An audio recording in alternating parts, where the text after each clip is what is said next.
We got hards on.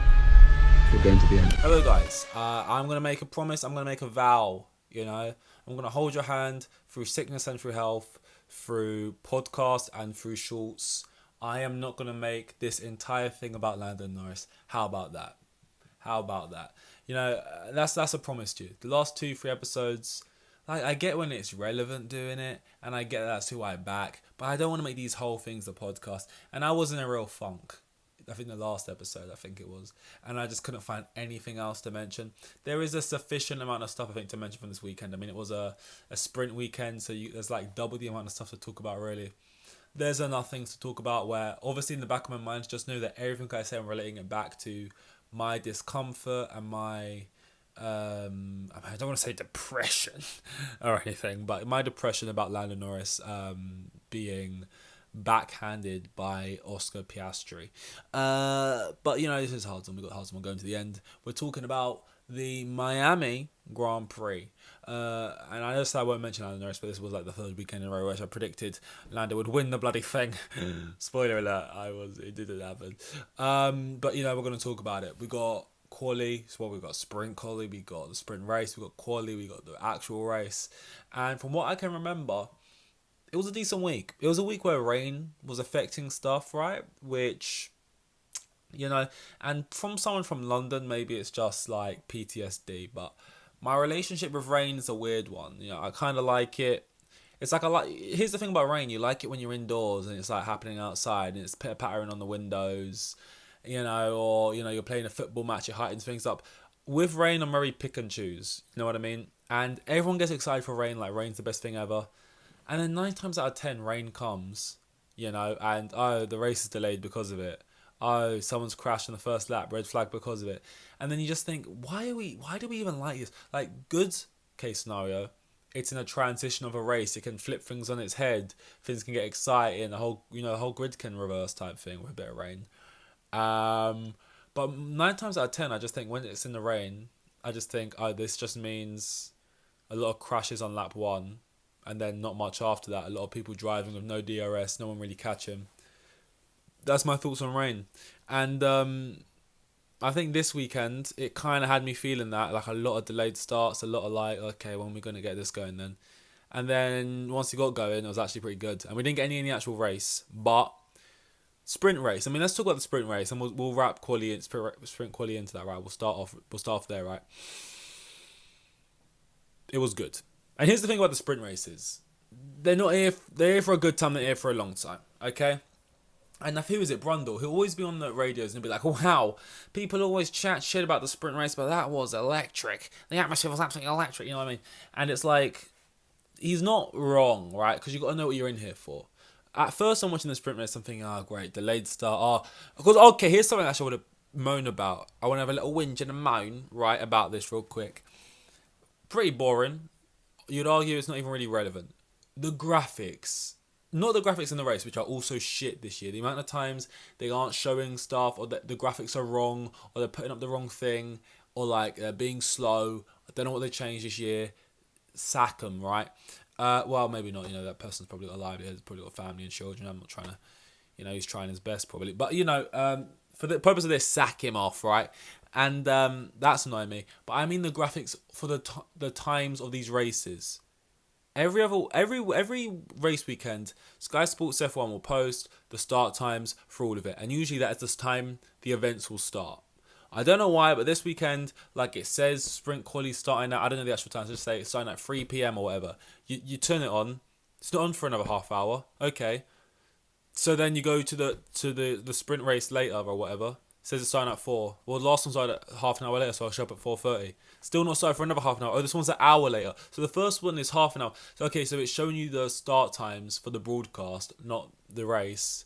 Okay, well you don't do that for any of the other weekends. I don't know if it's different because it's Miami. It's more commercial or whatever it was. So it was just pissing me. Like, show me the actual times. Like, when is the race starting? I couldn't figure it out. I'm setting alarms. I'm showing up. I was gonna start for another hour. Okay, come back in an hour. I was delayed because of rain. Great, right? But then once we actually got the sprint race, cheap and cheap. Well, not cheap and cheerful. Short and stout. What's the phrase here I'm looking for? Like, it feels like you get what is like about 7 laps of racing, but they'll be the most like exciting laps of your life when you boil it down at sprint race, because it really like it started, and then the rain came, and it kind of ended under a safety car, and it felt like it was like it left as quick as it came type thing, and I was happy, man. Like, who was on pole for the sprint race? I don't remember. I don't think even McLaren took pole right in this weekend. I mean, I remember being pretty annoyed at Lando because he got out qualified by Piastri, and I was just thinking, God. Piastri, who was on pole? I know Verstappen was on pole for the actual race. Oh yes. Oh god, I think I could hear the screams from the future, because I know this was a feel good pole, right? I could hear the fucking, Mamma Mia, I could hear the people getting angry. It was youngest ever pole sitter, and actually a cool stat, right? Because sometimes records get broken and it's by like 4 days, and it feels like a publicity stunt sometimes. It's like, oh, Liverpool just brought on Tyler Chaplin, the 12-year-old from, Merseyside. And it's like they're just doing it because they want to, like, I don't know, it just feels like a bit weird sometimes. He's like 16 hours younger than the previous record holder. But this was like 2 years gap or so, maybe even older. I think it might have been 2 years. Like, the record he was breaking was, I think, Seb Vet, right? And I think he may have been 21 and change, right? So, decent little step there. To be fair, it's the youngest pole sitter any, like, race. So, like, obviously, sprint races are kind of new, so. But whatever, I think it's still cool. Kimi doing... I mean, he kind of fucked it all up in both races, kind of. But I kind of like the way in which he fucked up. He fucked up by being young and rough around the edges.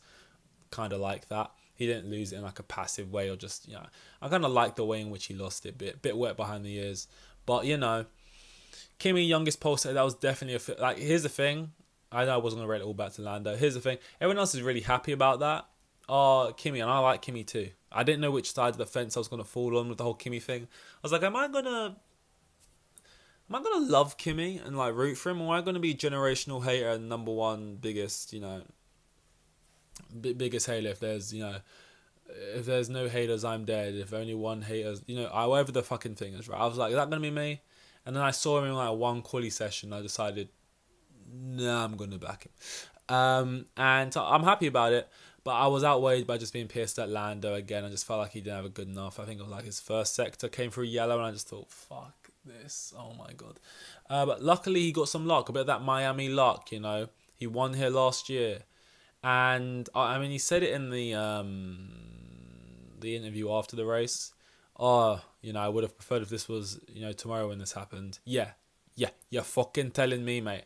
And, you all know what happens in the race. But, he gets the luck. But here's the thing. I was really pissed off, kind of, because I think he was quicker than Piastri this weekend. I think Lando had the pace. I think he had the pace on Piastri. I think he's quicker than him on this track. They out-qualified each other. One in sprint quali, one in normal quali. My reason for saying that is because even before the rain fully came, right, he was catching him at a rate of knots. And I think... And here's one thing, right? You've heard it said before, there's one thing catching, there's another thing overtaking. But he was really catching him. And I remember just being pissed, like, and now they're going to pit. And they've got a double stack or whatever they're doing. So, Or did they double stack? Or they left Lando out for an extra lap, but it didn't double stack. But I just remember being like, he's catching. I was about to see it overtake on track. And now he's going to get saved by the bell. And he's going to lose time again because... And then there's not going to be any DRS cause of the rain. So he's never going to overtake. And then, lucky me, like a kid in a... I was about to say kid in a china shop. I don't think that's the phrase. Kid in a candy store? Kid in a... Like a bull in a... I don't remember the phrase, but I was like it in a whatever it was, right? And, he kind of inherits the sprint race win. And look, it's a point difference. Not the biggest deal in the world, but it's a win. Hopefully it's something to get a bit of a monkey off your shoulder. Okay, I got another win now under my belt. And you won it from like P3 or wherever he was in the race. Oh, and also in the sprint race, was it...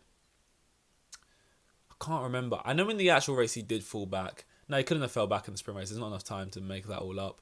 But, yeah. It's a lot of content to go through. Don't blame me here, okay? I'm weak and tired, okay? But, my biggest takeaway from the whole sprint race, right, was... the fear. Like, I feel like Lando's I'm not talking about in a racing sense here. I'm talking about just like in life. He's not checking his mirrors. He's not like got peripheral vision, and he's got like zero spider sense. Like, I feel like he was happy. I'm happy. I won the race. Happy me. Maybe tomorrow, and like, I'm all I can see in the background is Oscar Piastri's daggers. Like, I can just see his face. He looks pissed. You know, he's speaking in the interview. He sounds pissed. He's not hiding it even. And when I say pissed, I mean like Piastri level pissed. Like, it's not like he was fucking flipping tables. Like, Jesus Christ, you know, when he saw the people selling the shit. But, you know, he was close. He was almost knocking over ornaments. You know, he was on his way there. Like, I just remember thinking, I was sitting there thinking, it's a sprint race. You've won like the last 2 races in a row. You're leading at the moment. And this is Lando gaining a point on you this week. I know it's like a win over seconds, but it's a single point. And over a single point, he was like, oh, fuck it. He was like, yeah, well, so I guess it's how it goes. You know, I won't be buying no lottery tickets around here because, you know, fuck it. Because he had bad luck last year in Miami. Like, he just seemed pissed and he was getting a bit wisecrack. You know, he was spitting some venom. And I just thought, that's the guy you got to worry about tomorrow. And, you know, we're coming it tomorrow. And Lando out-qualifies him well, but Piastri's there to actually win the race. We'll get into a bit more of that later, but let's switch up a little bit. Let's talk about some other drivers, right? Is there anything I want to bring up from sprint quality? Not really. I mean, I was happy actually about the fact that Hamilton had a great stop, grabs third. Both of his podiums, I think, this year came from sprint races, a win and a third place finish. Leclerc didn't even start the race, I think, because I think he crashed or something on the outlap. So there was points to be gained there from Lewis. I think he is still overall behind Leclerc in the standings, especially considering he finished behind him as well in the race. We'll get into that as well. Don't you worry about that. But you know, I'm happy because, you know, it sounds like, oh, you know, by the way, I'm like a bad parent. You'd think I'm like a parent of one. I do have 2 kids. Like Lewis is my other child in this sort of nuclear family. Well, it's not exactly a nuclear family. It's a single dad with 2 children who happen to be older than him. One considerably older than him. So yeah, not a nuclear family at all. But, you know, my little racing family, and I'm sort of just, all I ever do is talk about my youngest Lando, right? And Lewis is over there in the trenches, shell shocks, fucking, you know, you know, going through it with Ferrari. I never wax any lyric. I never, you know, give any lip service to that.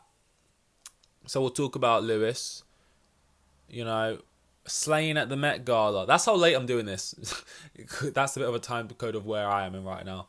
The Met Gala was like last night or whatever. Not that I watched it, but I saw Lewis's fit, right? And the race, let's just say, it was a good 2-3 days before the Met Gala. So yeah, a little bit late. But I don't know, it's really hot and cold with Lewis and Ferrari at the moment. Like, I don't know what to think with that car. At the moment, the Mercedes looks to be the car that's clearly better than it. I think, I don't know. Next weekend is Imola, so, you know, that's Italy, right? You know, that's like a home race for them. They get 2 home races, that's kind of fucked. But Monza, I know Monza's like the big one, but Imola is in Italy, right? And it is Imola. I don't know. I couldn't tell what the track was by the name because all Italian. I had to look at Google images of it, and I recognized it from the game, and I believe that one is Imola. I remember because I'm shit at it. But, you know, I think in terms of the sprint race, there's nothing else I really need to gather from it. The thing about the sprint race is it is fun to talk about it, but it does quickly leave your mind because it's like every single time something cool happens, at least for me anyway, someone in the back of my mind, the little negative Nancy, kind of just screams like from the back row and goes, they're fighting over no points. Like, majority of the people are fighting over no points and everyone else is fighting over 1 point. Like 9 points to 1 point. Like, there's a point difference for every position. Like, it is really low stakes stuff. It's just entertainment for entertainment's sake. It's like watching a friendly, realistically. But yeah, if we go then into actual quali, who was on pole? Max was on pole. Annoying. I put money for Lando to be on pole. I'm kind of just like trying to will things into existence. I don't know how much I believed that, but I put money on Lando to be on pole. Kimi was third. Was Kimi third? Like, Kimi had a really strong qualifying weekend. Going from pole to third, and was that because I don't know if I missed, like, I did watch all of these. I didn't, like, miss any like I usually do. Is that because Piastri have a lap time to lead or something? Or because I could have swore that Piastri was straight behind us, but I guess I just, maybe, like, Antonelli put his time in, like, in the last 10 seconds of the showing or something, and I wasn't paying attention to see that name, like, jump up and split the McLarens. But there was daylight basically between Lando and Piastri, with Antonelli. The Ferraris were not up there. Sonoda was. I mean, so I think Sonoda this week walked away with a point, which, he's doing an okay. I mean, I don't know.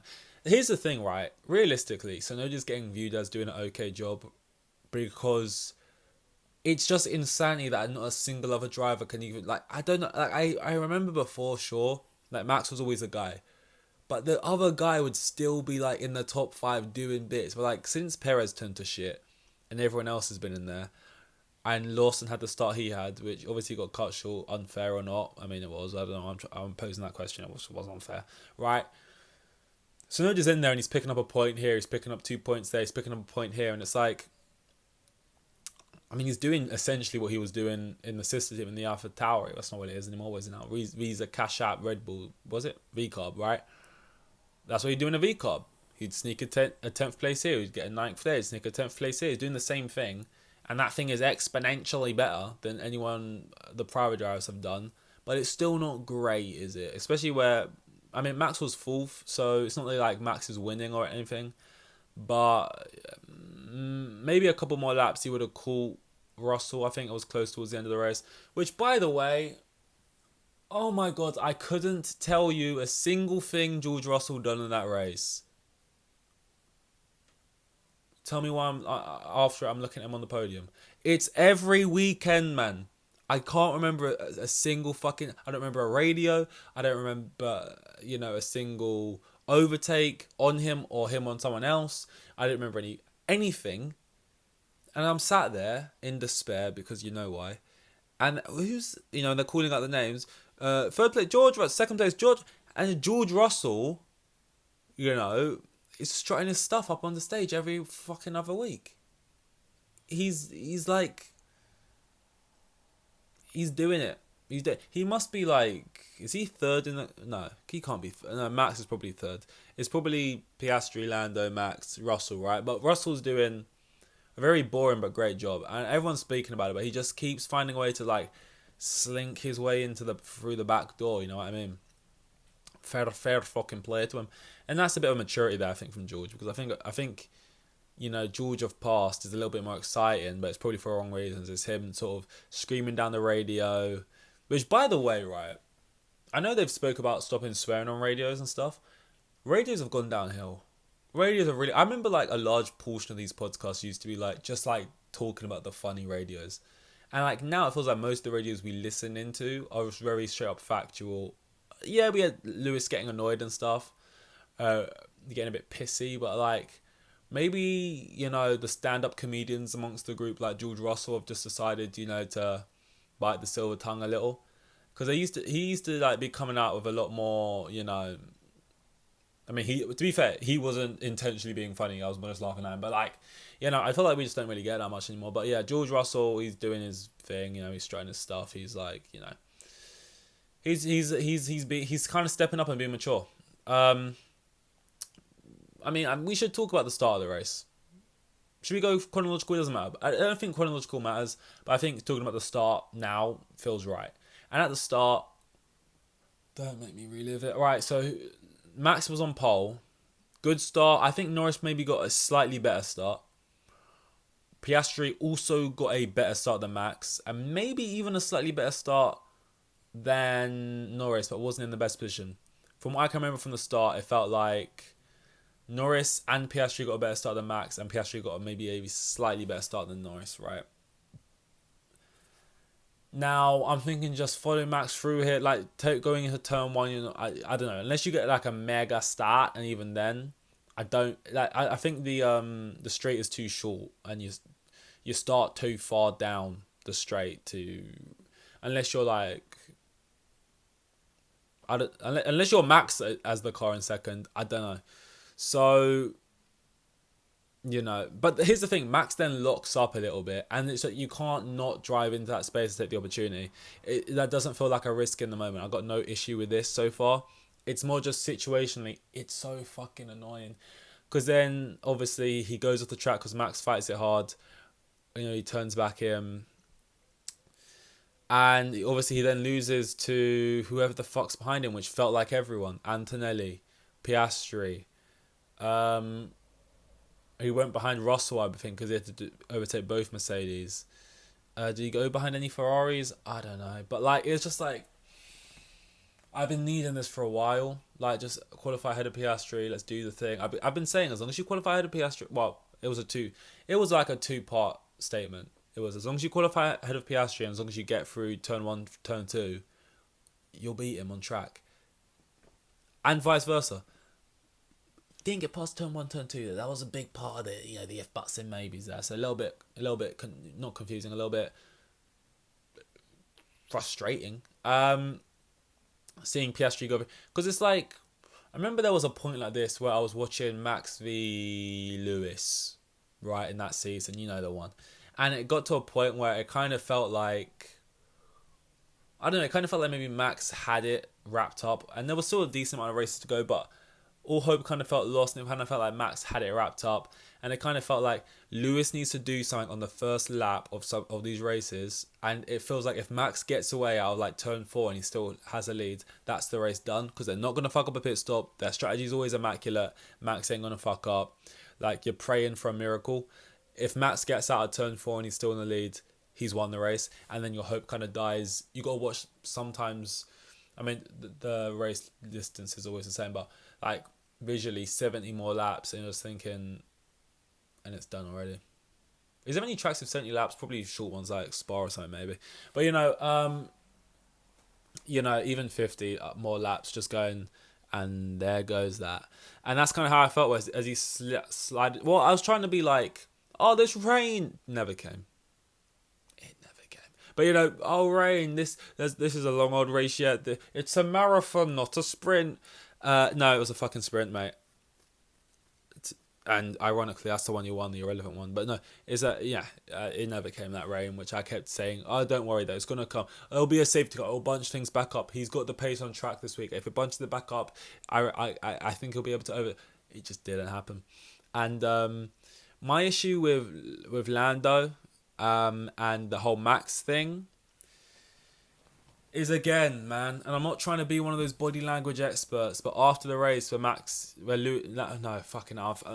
like a fucking single mom now. I can't remember my kids' names. Lando's talking about Max, and he's going on about well, you know how it is with Max, it's either crash, it's either, concede or crash, or whatever he says. If you want to overtake, what does he say? It's crash or don't pass. That's what he said.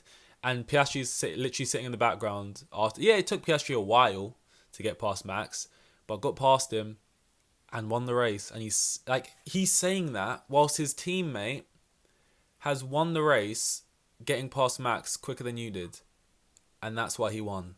And you're sitting there going, it's just impossible. He's saying it like it's a fact of life. All the drivers, all of us drivers, none of us can get past Max. It's crash or don't pass, right, guys? And Piastri's saying in the background, I don't, what? Okay. I keep thinking that, I guess, because it's helped me win races. And that's what I mean about the peripherals with Lando. I just think Piastri has got the IQ. Norris is very quick, and especially in a race, I think he can really get into a zone and start pumping in really good lap times, quick lap times, quicker than his teammate.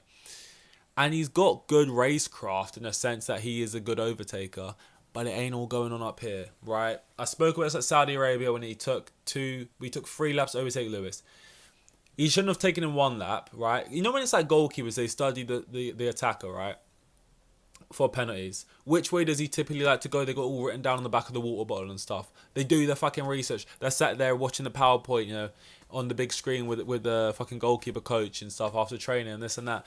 It's I feel Piastri is sat there under his covers Lumos Maxima, you know, like fucking studying, little bedside lamp. He's just sort of flicking through pages, you know, on his fucking enemies. And I feel like Lando's got those little toe things, but you know, those little like pedicure, like spongy toe things in. You know, he's got like cucumbers on his eyes. He's having a little nap because that's his best strategy, and that's all well and good. But at the sharp end of the field, that was all well and good, right? Where you was not in the quickest car and you was getting the most out of it and more, dragging it into podiums. But now you got the quickest car and it's the sharp end. You know, it's sharp, and I don't know. And the thing is, even I didn't see this coming because I'm like, why would Piastri all of a sudden be so dominant over Lando when, you know, I've watched 2 seasons now where I think Lando's pretty easily handled Piastri. And it's kind of similar, I think, maybe to even the Lewis Rosberg thing. I think Lewis, I'm not trying to say like that's Lando is a Lewis, but like Lando, in this scenario, just follow me, here's like a Lewis Rosberg, you know, is fucking, you know, that Chris Eubank video where he's inside the, like that big suit which is meant to help you like lose body weight. The fucking dehydration thing. He's like, you know, he's hiking up the Himalayas, like he's fucking going to Everest and back. You know, Rosberg's fucking, you know, he's eating all types of shit. You know, he's doing star jumps on the moon. You know, he's like pulling a train like Mr. Incredible. He's doing, you know, he's curling like, you know, he's air fries and shit. Like he's doing all this shit. Well, Lewis, I don't know, is probably like shagging Nicole Scherzinger, right? And then he goes through and he has the season of his life and he beats him and then it's done. It's not quite a similar thing with Piastri, but what I'm trying to say is it just feels like Piastri's like doing all this extra stuff and he's working up here. He's working the brain muscle as well as that stupid little fucking gimp mask they all wear. And like, what I was going to say about the Saudi Arabia thing is I feel like Piastri knows, oh, into that turn, because we've raced here before, you don't overtake into there unless it's like easy as fuck and you've done it even before you get to the corner or the apex and you're against maybe like a slower car. But like going against Lewis in a Ferrari, like I think in the first try he would know, hold back, get him on the big straight, or else he'll just get you back. And even if he didn't, after it happened to him once, he would have learned for the next time around. I'm pretty sure Lando overtook him on that final corner, got overtaken, and then on the next lap did the same thing. And did it really matter for where he finished that race? Probably not. But it means more than that, right? It's the IQ thing, because I don't think Piastri would have done that. And it's like, look, the commentators make it sound worse when they're saying things like, I think they're on the radio trying to coach Lando into getting past Max for how, you know, he did it, you know, let him take the outside and out, you know, let him out break himself and then go for, you know, whatever it is, right? That makes it sound worse than it is. It makes it sound like Lando's literally incompetent. But like, at the very least, Lando probably races everyone the same. Whether it's Lance Stroll, Max Verstappen, or me, he'd probably try the same shit.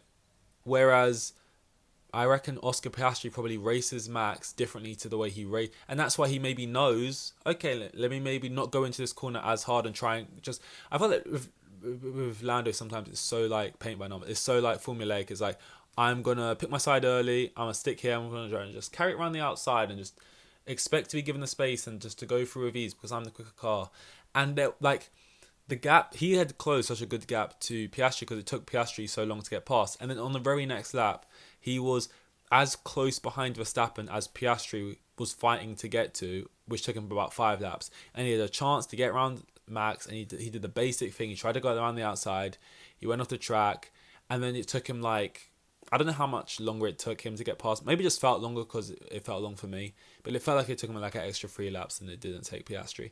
And on top of that, it was so detrimental because Piastri was able to build like an 8-second gap in that time it took him to get past. If you get past him, every lap counted. If you got past him 3 laps, 2 laps, 1 lap, 4 lap, 5 laps quicker than you did on that lap when he had the chance to and he messed it up, he would have won the race. I think he would have had the pace to get past Piastri. People saying Piastri was just coasting towards the end. That's the only reason Lando even pushed up closer at the back. Don't think so. I don't think so. I've seen Piastri in first place multiple times this season, whether it's Max or Lando. And there's been times where they just can't take anything out of him. He'll match you, he'll match you, he'll match you. Maybe you get 1/10, you'll feel good about yourself. Snatch, 4/10, he's back ahead of you. And that's when he's had 10-second leads. I think Lando just was quicker this race. And sure, he lost it with the start. Okay, that's the obvious one. But I think he really lost it in the fact that Piastri was able to get past Max. Yeah, it took him a bit of time, but worked him. Lando, it's like same thing, expecting different results. Didn't work out. Finally does get past, but it feels like, I don't know, man. Like, you just got to sharpen up a little bit upstairs. And I really want to see as well. I really want to see Lando catch Piastri in a position, and I want to see them fight. I want to see what they're like in a fight, and how, because you've seen Piastri catch Lando off guard a couple of times. I want to see what Norris could pull out, going against Piastri. I've seen him against Max. Max is clearly Lando's kryptonite for some reason. Yeah, I don't know. It is what it is. We'll move on to the Ferrari of it all now. I did start this by saying I won't make just all about Lando. There was an interesting topics to talk about with Lando, because when you were on the radio afterwards, not the radio but in the interview afterwards, talking about how we all know how it is with Max, as if he's speaking for everyone. It's crash or don't pass. Kind of just was it said all it needed to say, didn't it? It was that's just the whole problem here. It's not that, it just isn't the case, because look at where you are, look at your teammate, is that it's proven not to be the case. And it was a bit embarrassing, to be honest.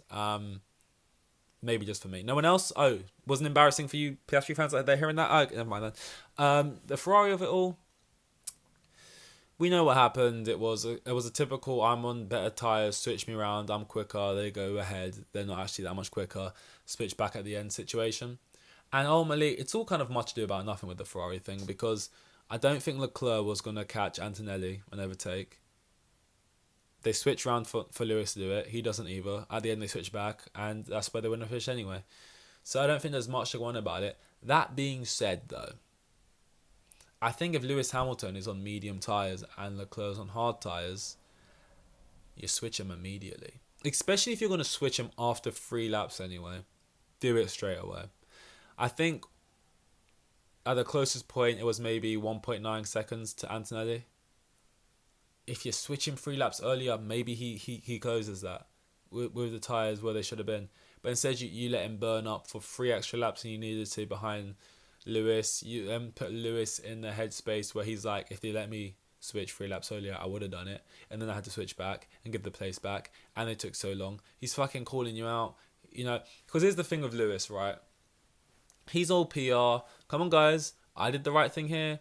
Do it for me now. Come on, guys. Come on. Really losing time here. Oh, okay, it's going to be like that then. Okay, this is my final word on it. I'm angry, and this is unfair. But I see how it is, and I won't say another word on it. Oh, fucking... Come on, what are we on tea break? You know what I mean? It couldn't...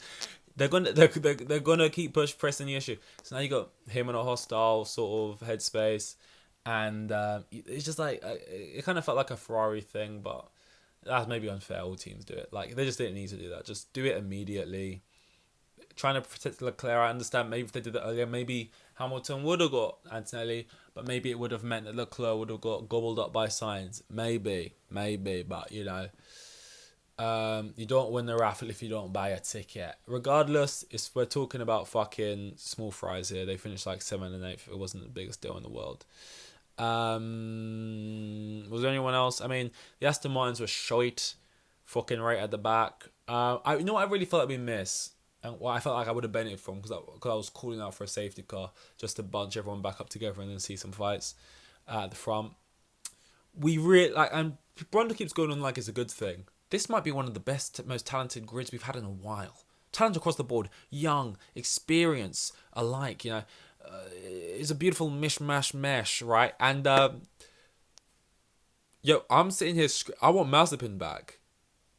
I'll trade any of these new young talented lads for a fucking, Magnussen any day of the week. Just a fucking, terrorist at the back who don't give a fuck. What's Roman Grosjean doing these days? I'm not, you know what I mean? Sometimes you're just watching a race, the most boring race of your life. I'm not saying this was, right? The most boring race of your life. And then you just see yellows in your peripherals. Cameraman cuts. Oh, it's fucking Schumacher.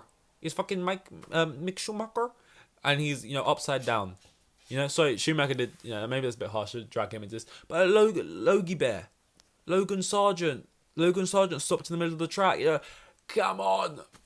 It just spices so much stuff up sometimes. I mean, the biggest one of all time, Latifi, hello, Max versus Lewis. You still got him blocked. You know what I mean? You need these people sometimes just crashing about, just to add a bit of spice. And maybe I'm just saying that because it would have benefited me today. And all of a sudden we bring one in, and then it's the one time Lando's actually going to get a win for me, and I'm like, fuck. Next race is there anyone else we need to talk about actually? The Williams are doing bits this season. Albon was 5th, kind of crazy. Maybe James Vowles GOAT? ? Alpines, I don't even know a single. I couldn't even tell you not a clue. If they even started the race, but I couldn't tell you where the Alpines finished. Yeah, we can move on. Oh, we've got to do soft, medium, hard awards. Bloody hell. Right, soft. Soft. I think like 4 or 5 people went out. I'm not going to give it to any of them. I don't want to give it to Antonelli. That feels very harsh. Sonoda, Alonso, Stroll. Is their car just bad? Is that why they're at the back? I don't even know. No one's screaming out to me.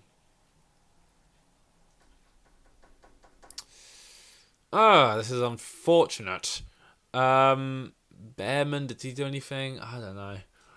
I'm just going to give the soft to Lando. Lando's attitude. His dopey persona. Like, just turn on, man. We're in fucking warfare right now. It's like, this is a bit of a niche reference. I don't know if you've seen The Bear. Season 1 of The Bear. I think it's episode 6 or 7, the chaotic one take episode, right? The to-goes, okay? We got Ayo Edinburgh. He's screaming, give me a fucking Sharpie that works. It's going crazy. It's going fucking crazy in here. Oh, Tina's coming in. Oh, can he work? Can you teach him today? Today, Tina? Oh, I got stabbed. I just got stabbed right now. Fucking he's there, Richie and that. And then you've got Marcus in the back making the donuts. Are you fucking with me? Are you fucking with? That's what I feel like. Lando walks off he's fucking hands through the hair. Everyone's on Twitter right now saying, oh my god, Lando, mega drive. What a recovery drive. La. Oh, Lando, yeah, it's crash or don't pass. Are you fucking with me? I feel like it's just like, look around. Wake up. I need to get some water, splash it on his face type thing. So that, yeah. It's difficult. It's difficult in Camp Lando right now. Okay, I don't know if it's coming across. Don't know. I think I'm handling it pretty well. Medium award I'm going to give to Max, I guess. I think Max did a pretty good. I mean, he was on pole. He was defending those McLarens really well. And this is all very unfair because there's definitely maybe some other drivers who deserve it more. I haven't thought about it. And a hard award I'm going to give to Piastri because he has been fucking me. This whole it feels like this whole season, and I need lubricant at least. I don't know what lubricant in this scenario is. I guess it would be finding out that it would be something to ease the pain of what's happening. The reason why Piastri's in store, finding out that he's got upgrades Lando hasn't got, that would be the lubricant. Oh, that's helping it go down. What are we doing? Okay, I think when we get to this kind of chat, we realise we've gone too far. Not next week, got a little break. I got to think about what I've done. Anyway, next week is not next week. We just said. This is why I usually cap out at 30 minutes. Next week after next is Imola. We spoke about it earlier. Sorry, that was pretty loud. I didn't mean to shout just then. And I know I said that he'd win at Saudi, but that was just hopeful. And I know I said he'd win at Miami because he did last year, and I thought, I don't know. I don't know what I thought. But now I'm saying, is he going to win at Imola? Methinks. Sure. See you then. We got Haas one going to the end. Lando to win at Imola. Let's go. Title back on track.